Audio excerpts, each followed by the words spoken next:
Hello everyone, কেমন আছেন সবাই? আশা করি সবাই ভালো আছেন। আমরাও আলহামদুলিল্লাহ ভালো আছি।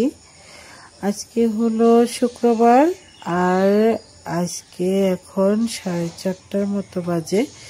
তো আমি যেহেতু আজকে রোজা রাখবো আর ওই জন্যই সেহরি খেয়ে নামাজ কালাম আদায় করে তারপরে বাইরের দিকে একটু এসে দাঁড়ালাম। মানে এই সময়টা খুব বেশি পাওয়াই যায় না, এতটা সকাল সকাল উঠলে এই যে পাখির কিচিরমিচির আওয়াজ, তো সবকিছু মিলে এই সময়টায় খুব সুন্দর একটা সাউন্ড আসে। আর আমি নামাজ পড়ে তারপরে আমি হাতের মধ্যে মেহেদি পরিয়েছি। এগুলা কালকে রাতেই পড়ার কথা ছিল, কিন্তু অনেকগুলা কাজ সারতে সারতে মানে অনেক রাত হয়ে গিয়েছিল, তো ওই জন্য আর কি হাতে মেহেদি পরা হয় নাই। তো আজকে এখন পরে নিলাম। আর তো একটু সময় দাঁড়িয়ে আছি আর এখন যাব ঘরে। আর দেখুন ঘরের ভিতরে কিন্তু অন্ধকার, আর আমার মেয়ে এখানে শুয়ে আছে, আমার বাবাটাই ওইখানে শুয়ে আছে। তো এখন ঘড়িতে বাজে এই তো 4:35। তো আমি ভাবলাম এখন আমিও শুয়ে পড়বো, হাতের মধ্যে মেহেদি থাক। তো মেহেদি নিয়েই শুয়ে পড়েছিলাম। আর এই তো এখন উঠলাম, উঠে দেখি মেহেদি তো পুরা শুকিয়ে গিয়েছে, কিন্তু আসলে মেহেদিটার রং খুব বেশি মানে ওঠে নাই। তো জানি না মেহেদি পাতায় হয়তোবা রং কম নাকি। তো ওই তো হাতের মেহেদিগুলো এখন খুলে নিব, তারপর অন্য কাজগুলো করে নিব। এখন হলো 10টার মতো বাজে। তো এখন আমি এই আদাগুলা খুব সুন্দর করে ঘষে ঘষে ধুয়ে নিচ্ছিলাম, কারণ যেহেতু কোরবানির ঈদ, তো আদা রসুন এগুলো সবকিছু রেডি করে ফ্রিজের মধ্যে রেখে দিব। আর রেখে দিয়ে তারপরে পরের দিন মানে আমি সবকিছু আজকেই ব্লেন্ড করে রেখে দিব। ঈদের মধ্যে আর এগুলো দিয়ে ঝামেলা করতে হবে না। এই আদাগুলো ছিলে নেওয়া আছে, আমি এভাবে হাত দিয়ে ঘষে নিলাম ওই পাটার মধ্যে। তারপরে তো হামানদিস্তার সাহায্যে এগুলা একটু থেতো করে করে নিব, এতে করে খুব সুন্দর করে মিহি পেস্ট হবে, মানে ব্লেন্ডার মেশিনে দেওয়ার পর। তো এগুলো থাক, এখন দুপুরের জন্য একটু রান্না বান্না করব, কারণ বাচ্চারা তো ওরা তো রোজা নেই। তো ভাবলাম একটু মিষ্টি কুমড়ার ভাজি করব আর বেগুনের তরকারি রান্না করব।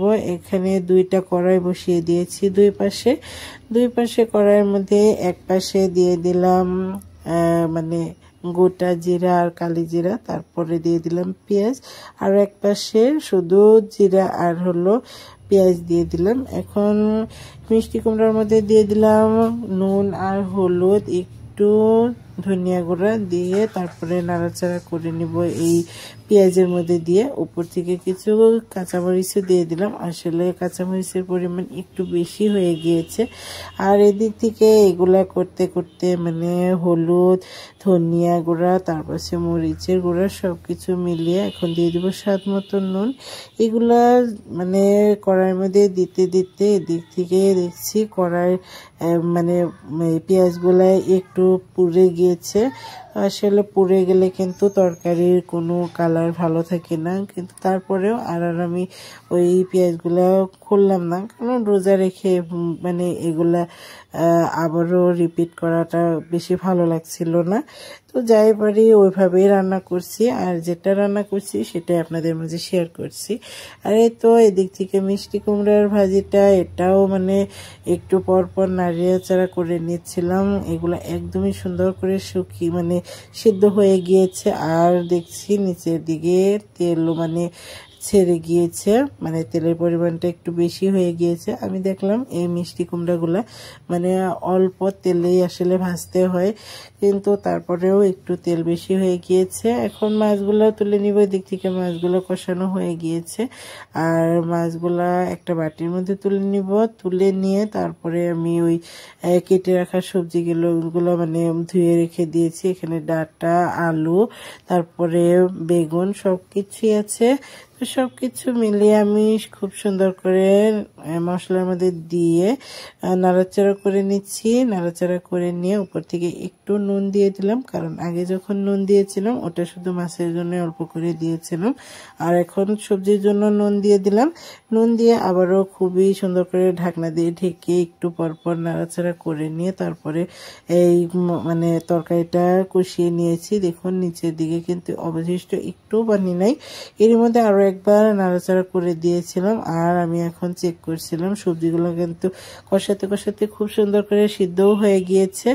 তো এখন মানে খুব সুন্দর করে ঝোল দিয়ে দিলাম। আসলে হয়তোবা এই যে পেঁয়াজটা যে পুড়ে গিয়েছিল ওই জন্য হয়তোবা তরকারির কালারটা অনেকটাই নষ্ট হয়ে গিয়েছে। তো হঠাৎ করে এই মানে কোনো অ্যাক্সিডেন্ট হতেই পারে। তো এই তো এখন এই মিষ্টি কুমড়াটাও যেহেতু ভাজা হয়ে গিয়েছে, এই তেলটা আমি সাইড করে তারপরে এই তরকারির উপরে দিয়ে দিব, কারণ ওই তেলটা এমনিতেই ফেলানো যাবে, মানে ফেলে দিতে হবে। তো কোনো ব্যাপার না, আমি এভাবে মানে তরকারির উপরে দিয়ে দিব। আর এই যতটুকু নুন দিয়েছি হয়তোবা হয়ে গিয়েছে। এই তো তরকারিও কিন্তু হয়ে গিয়েছে। আজকের ভিডিও এ পর্যন্তই, দেখা হবে নেক্সট কোনো ভিডিওতে। ততক্ষণ পর্যন্ত ভালো থাকবেন, সুস্থ থাকবেন, আমাদের জন্য দোয়া করবেন। আজকের ভিডিও এ পর্যন্তই। আল্লাহ হাফেজ।